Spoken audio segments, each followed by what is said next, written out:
दोस्तों मैं आप लोग के लिए लेके आई हूँ कुमार गौरव सर के फुलपत्ती वाली क्लास का फटाफट रिवीजन क्लास। ये 1.5 घंटे की क्लास मात्र आपकी 10 मिनट में रिवाइज हो जाएगी। यदि आप चैनल पर नए हो तो चैनल को सब्सक्राइब अवश्य करें ताकि आपको नोटिफिकेशन मिलता रहे। इस क्लास की PDF आपको टेलीग्राम चैनल पर मिल जाएगी। चलिए शुरू करते हैं। 28 नवंबर 2023 करंट अफेयर का पहला क्वेश्चन, मोस्ट इम्पॉर्टेंट क्वेश्चन होगा आने वाले एग्जाम के लिए।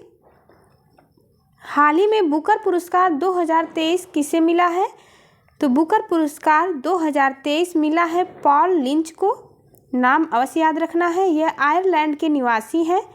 पैगंबर सॉन्ग उपन्यास के लिए इन्हें बुकर पुरस्कार 2023 से नवाजित किया गया है। यह उपन्यास 4 बच्चों के माँ की कहानी है। इसमें पहली बार बुकर पुरस्कार प्रदान किया गया था 1969 में।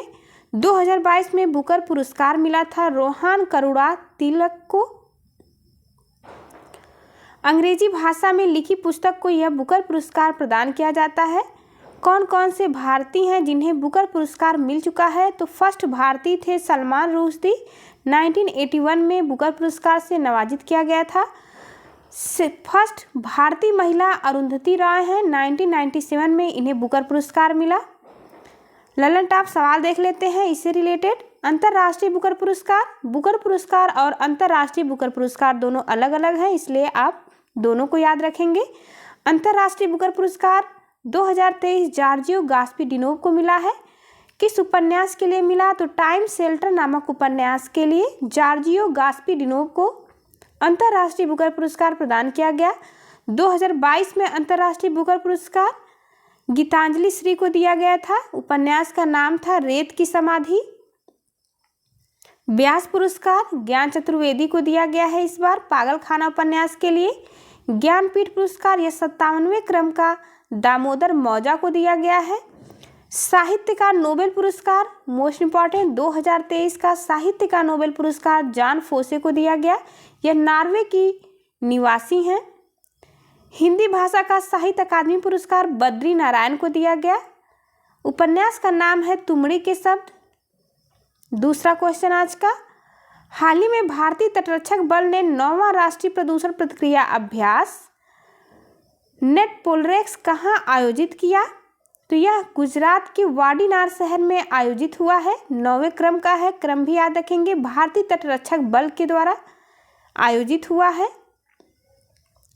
नेट पोलरेक्स अभ्यास है। यह पूरा नाम है नेशनल पॉल्यूशन रिस्पांस एक्सरसाइज। प्रदूषण प्रतिक्रिया अभ्यास 9वें क्रम का है। ICC यानी कि भारतीय तटरक्षक बल के द्वारा आयोजित हुआ। ICC के हेड हैं राकेश पॉल, हाल ही में इनकी नियुक्ति की गई है। ललन टॉप सवाल देख लेते हैं एग्जाम में जो कि बार बार पूछे जाते हैं क्वेश्चन। चक्रवात 2023 अभ्यास यह नेवी के द्वारा आयोजित होने वाला अभ्यास है, गोवा में संपन्न हुआ। संप्रीति XI 2023 भारत और बांग्लादेश के बीच होता है। बोंगो सागर भी भारत और बांग्लादेश के बीच होता है। हरिमौस शक्ति 2023 अभ्यास भारत और मलेशिया के बीच होता है। सिम्बैक्स 2023 प्लस बोल्ड कुरुक्षेत्र अभ्यास भारत और सिंगापुर के बीच आयोजित हुआ। जायद तलवार अभ्यास भारत और UAE के बीच हुआ। सॉल्वेक्स अभ्यास भारत और USA के बीच हुआ है। तीसरा क्वेश्चन, हाल ही में किस राज्य के ओनाटुकारा तिल को GI टैग मिला है? तो यह ओनाटुकारा तिल को GI टैग दिया गया है। यह केरल की है, याद रखेंगे। GI टैग के बारे में कुछ महत्वपूर्ण पॉइंट देख लेते हैं। 10 वर्ष हेतु प्रदान किया जाता है GI टैग। GI टैग 1999 का अधिनियम है। किस मंत्रालय के द्वारा प्रदान होता है? तो वाणिज्य उद्योग मंत्रालय के द्वारा 10 वर्ष के लिए GI टैग प्रदान किया जाता है। प्रथम GI टैग दार्जिलिंग की चाय को दिया गया था वेस्ट बंगाल की 2004 में। ओनाटुकारा तिल यह स्वास्थ्य के लिए लाभदायक है। इसमें विटामिन E एंटीऑक्सीडेंट भी पाया जाता है। कुछ विटामिन के रासायनिक नाम भी देख लेते हैं। विटामिन A का रासायनिक नाम है रेटिनॉल। विटामिन B1 का थियामीन है। विटामिन B12 का साइनोकोबालामीन है।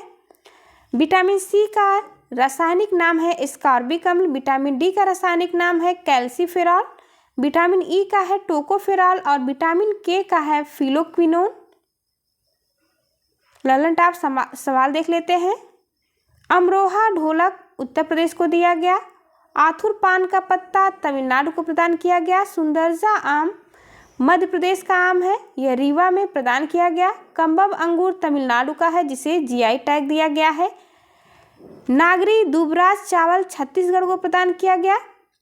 गामोसा यह एक वस्त्र है यानी गमछा है जो कि असम को प्रदान किया गया है जीआई टैग। चौथा क्वेश्चन आज का, भारत का सबसे बड़ा टाइगर रिजर्व कहाँ स्थापित होगा? ये मोस्ट इंपॉर्टेंट होगा, एग्जाम में अवश्य ही पूछा जाएगा। भारत में सबसे बड़ा टाइगर रिजर्व स्थापित होगा मध्य प्रदेश में, क्योंकि सबसे अधिक टाइगर की संख्या भी मध्य प्रदेश में है। दोनों को एक साथ याद रखेंगे। टाइगर स्टेट के नाम से जाना जाता है मध्य प्रदेश। दमोह जिला में यह स्थापित होगा भारत का सबसे बड़ा टाइगर रिजर्व। नोरादेही अभ्यारण्य और दुर्गावती अभ्यारण्य को मिला करके इसमें विलय किया गया है और यह एक सबसे बड़ा भारत का टाइगर रिजर्व बनेगा। मध्य प्रदेश में अन्य और टाइगर रिजर्व देख लेते हैं। Satpura tiger reserve, Panna tiger reserve, Kanha tiger reserve, Pench और बांधवगढ़ टाइगर रिजर्व मध्य प्रदेश में स्थित है। ललन टाप सवाल देख लेते हैं। बांदीपुर यह कर्नाटक में स्थित है। पलामू टाइगर रिजर्व झारखंड में है। सिमलीपाल उड़ीसा में है। पेरियार केरल में है। सरिस्का यह नेशनल पार्क राजस्थान में है। इंद्रावती छत्तीसगढ़ में है। नामदफा कहाँ है आपको कमेंट बॉक्स में बताना है। 2 ऑप्शन दे देते हैं, अरुणाचल प्रदेश या लद्दाख। दुधवा उत्तर प्रदेश में स्थित है नेशनल पार्क, यह उत्तर प्रदेश का एकमात्र नेशनल पार्क है दुधवा नेशनल पार्क। वाल्मीकि बिहार का एकमात्र नेशनल पार्क है। टांडोबा अंधारी यह महाराष्ट्र का है। दम्फा कहाँ का है ये कमेंट बॉक्स में आपको बताना है। पाक्के टाइगर रिजर्व यह अरुणाचल प्रदेश में है। काजीरंगा असम में स्थित है। नागरहोल कर्नाटक में है। नामदफा और दम्फा टाइगर रिजर्व कहाँ स्थित है, इसका आंसर आपको कमेंट बॉक्स में देना है। सत्यमंगलम टाइगर रिजर्व तमिलनाडु में है। अमराबाद तेलंगाना में स्थित है। ओरंग टाइगर रिजर्व असम में है। रामगढ़ विषधारी टाइगर रिजर्व राजस्थान में स्थित है। रानीपुर टाइगर रिजर्व उत्तर प्रदेश का 53वां टाइगर रिजर्व यह बना है।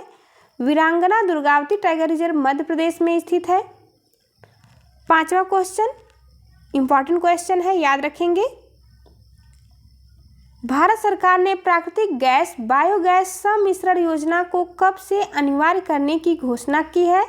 तो भारत सरकार ने प्राकृतिक गैस में बायोगैस सम्मिश्रण योजना को स्टार्ट करने की घोषणा 2025-26 से की है, जिसमें कि प्राकृतिक गैस और बायोगैस को मिक्स किया जाएगा। पाइप्ड नेचुरल गैस यानी पीएनजी प्लस सीएनजी, सीएनजी का फुल फॉर्म याद रखेंगे कंप्रेस्ड नेचुरल गैस, एग्जाम में कई बार पूछा गया है। 2025-26 तक 1% मिश्रण किया जाएगा। 2026-27 तक 3% का लक्ष्य है। 2027-28 तक 4% का लक्ष्य, 2028-29 तक 5% का लक्ष्य है और 2070 तक नेट जीरो कार्बन एमिशन का लक्ष्य रखा गया है। इसका मतलब है कि पीएनजी और सीएनजी के उपभोग का 1% बायोगैस यानी 2025-26 तक 1% का अर्थ होगा यह। एलपीजी किसका मिश्रण है? तो एलपीजी ब्यूटेन प्लस प्रोपेन का मिश्रण है। ब्यूटेन को CH-H10 से डिनोट करते हैं और प्रोपेन को C3H10 कहा जाता है। N2 यानी नाइट्रस ऑक्साइड, इसे लाफिंग गैस भी कहा जाता है। मीथेन किससे प्राप्त होता है? तो धान की खेती से और पशुओं की जुगाली से मीथेन प्राप्त होता है। 6वां क्वेश्चन, हाल ही में पहला विश्व सतत परिवहन दिवस 2023 कब मनाया गया है? तो यह पहला विश्व सतत परिवहन दिवस 26 नवंबर 2023 को मनाया गया। 2023 में पहली बार यह मनाया गया है। थीम इस बार की रखी गई है सतत परिवहन सतत विकास। ग्रीन हाउस गैस उत्सर्जन को कम करने का लक्ष्य है। वातावरण के तापमान को लगातार बढ़ाने वाली गैस है ग्रीन हाउस गैस। इसका एग्जाम्पल है, बेस्ट एग्जाम्पल कार्बन डाइऑक्साइड है यानी कि CO2 के कारण ग्रीन हाउस गैसों की। क्योटो प्रोटोकॉल देख लेते हैं। क्योटो प्रोटोकॉल हुआ था 1997 में और यह लागू हुआ 2005 में। 7वां क्वेश्चन, हाल ही में शिक्षा मंत्रालय ने किसके सहयोग से ऑनलाइन निःशुल्क कोचिंग प्लेटफॉर्म साथी लॉन्च किया? तो शिक्षा मंत्रालय ने यह किसके सहयोग से लॉन्च किया है? तो इसका आंसर होगा IIT कानपुर के सहयोग से। साथी का फुल फॉर्म है self assessment test and help for entrance exam, यानी कि ऑनलाइन फोर्स कोचिंग प्लेटफॉर्म है। यह प्रवेश परीक्षा की तैयारी निःशुल्क में करवाई जाएगी इसके जरिए। ललन टॉप सवाल देख लेते हैं। उद्गम पोर्टल या RBI के द्वारा लावारिस धन का पता लगाने हेतु लॉन्च किया गया उद्गम पोर्टल। सुस्वागतम पोर्टल यानी सुप्रीम कोर्ट के द्वारा लॉन्च किया गया। मेरी life app life style for environment हेतु लॉन्च हुआ है। 8वां क्वेश्चन देख लेते हैं। खेलो इंडिया पैरा गेम्स 2023 के पहले संस्करण का शुभंकर कौन सा है? ये पहला है, इसलिए अति महत्वपूर्ण है, आने वाले एग्जाम के लिए मोस्ट इम्पॉर्टेंट होगा। पहली बार यह न्यू दिल्ली में आयोजित होगा। 7 खेल इसमें शामिल होंगे और इसका शुभंकर है उज्ज्वला। मोस्ट इम्पॉर्टेंट है। खेलो इंडिया पैरा गेम्स 2023 यह पहली बार न्यू दिल्ली में आयोजित हो रहा है और इसका शुभंकर उज्ज्वला है। उज्ज्वला एक गौरैया का नाम है। और कुछ अन्य खेलों के शुभंकर देख लेते हैं, यानी हॉकी वर्ल्ड कप का मैस्कॉट ओली है। फीफा वर्ल्ड कप का लाइव है। ICC क्रिकेट वर्ल्ड कप का क्रिप्टोवर्स है। यूथ गेम्स का आशा है शुभंकर। यूनियन गेम्स का जीतू है। कॉमनवेल्थ का पैरी द बुल है। एशियन गेम्स का आपको कमेंट बॉक्स में बताना है। एशियन पैरा गेम्स का फेई फ्री है। 9वां क्वेश्चन। हाल ही में दोहा में ISSF विश्व कप फाइनल में 25 मीटर रैपिड फायर में पदक जीतने वाले पहले भारतीय निशानेबाज कौन है? तो यह shooting world cup Doha Qatar में आयोजित हुआ। रैपिड फायर 2500 मीटर में अनीस भानवाल ये पहले भारतीय बन चुके हैं जिन्होंने कांस्य पदक जीता है। कांस्य किससे मिलकर बनता है? तो कॉपर प्लस टिन से मिलकर कांस्य बनता है। इंपॉर्टेंट है ये साइंस और GK के दोनों की दृष्टि से। पीतल किससे बनता है? तो तांबा और जिंक से मिलकर के पीतल बनता है। 10वां क्वेश्चन। हाल ही में उत्तर प्रदेश में कहाँ दूसरे, क्वेश्चन को फिर से देखते हैं। हाल ही में उत्तर प्रदेश में कहाँ दूसरे फ्लोटिंग CNG स्टेशन का उद्घाटन हुआ है? तो दूसरे फ्लोटिंग CNG स्टेशन का उद्घाटन हुआ है वाराणसी में। वाराणसी के रविदास घाट पर हुआ है। सेकंड, पहला भी याद रखेंगे, पहला नमो घाट वाराणसी पे हुआ था और इस बार इसका दूसरा फ्लोटिंग CNG स्टेशन का उद्घाटन रविदास घाट पर हुआ है। गेल के द्वारा यह फ्लोटिंग CNG स्टेशन बना है। SCO की पहली सांस्कृतिक राजधानी भी वाराणसी ही बनाई गई थी। SCO की 2023 में अध्यक्षता भारत ने की थी। बीजिंग चीन में इसका हेडक्वार्टर है। लास्ट क्वेश्चन देख लेते हैं। नो नॉनवेज डे 25 नवंबर को मनाया गया गुरु नानक जयंती पर। उत्तर प्रदेश सरकार के द्वारा नो नॉनवेज डे 25 नवंबर को मनाया गया है, याद रखेंगे। Thank you for watching. चलिए मिलते हैं आपसे अगली वीडियो में, तब तक के लिए नमस्कार।